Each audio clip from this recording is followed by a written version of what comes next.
What's up everybody, Terrence here, aka The Poets. That's my old school gamer tag, and this video is going to be a little bit different.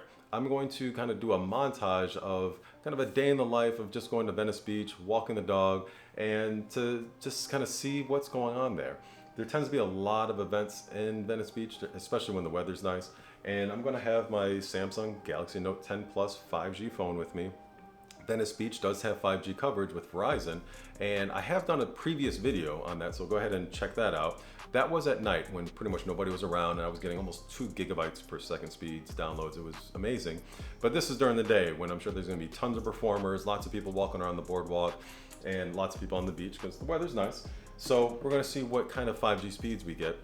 The main point of this video though is I want to see what the difference is with the speeds of the Galaxy Book S. So this brand new laptop, I've had this about a week. The battery lasts like 27 hours, so I've charged it twice in a week.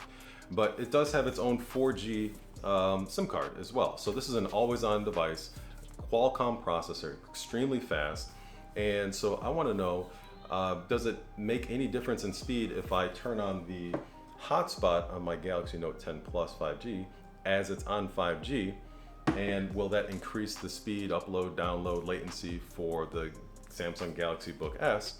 As well as, it's just going to be great information for everybody, because if you don't have a laptop that is, always connected like this, and you have a cell phone or you're about to buy a cell phone, are you going to choose 4G or 5G if you're in a 5G area? Because maybe those 5G speeds when you're tethering to your cell phone are going to be, or tethering to your laptop, are going to be that much faster. That may make a big difference for you.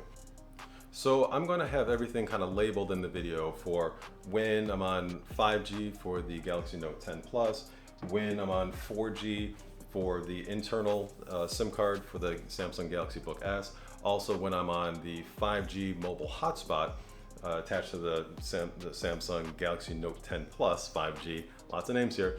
And you're going to kind of see the differences in speeds, latencies, download and upload speeds for yourself.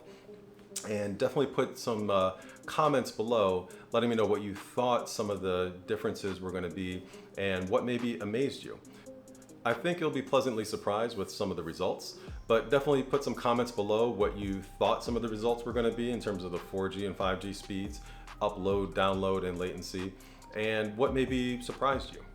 Another thing I want you to pay attention to in this video is I edited some of this video on the Samsung Galaxy Book S. This, even though it's a very thin, lightweight device and it's a Qualcomm 8CX processor, it was able to handle 4K video editing and 1080p video editing. So if you can kind of guess and determine what parts of the video were edited on the Samsung Galaxy Book S, as opposed to the AMD 3970X 32-core 64-thread Threadripper machine I have behind me that's water-cooled and 64 gigs of RAM, I will be very, very impressed if you can determine the differences between the two. It's very, very subtle, if any differences that you can tell. So definitely put some comments below on that as well. All right, I hope you like this montage video coming up of me and my little guy Louie in Venice Beach. And definitely put some comments below for what your thoughts are. I read all the comments, I'll try to respond to all of them. And so go ahead and subscribe for future videos and hit that notification bell so you're notified of when I drop those videos as well. And let's head to Venice Beach.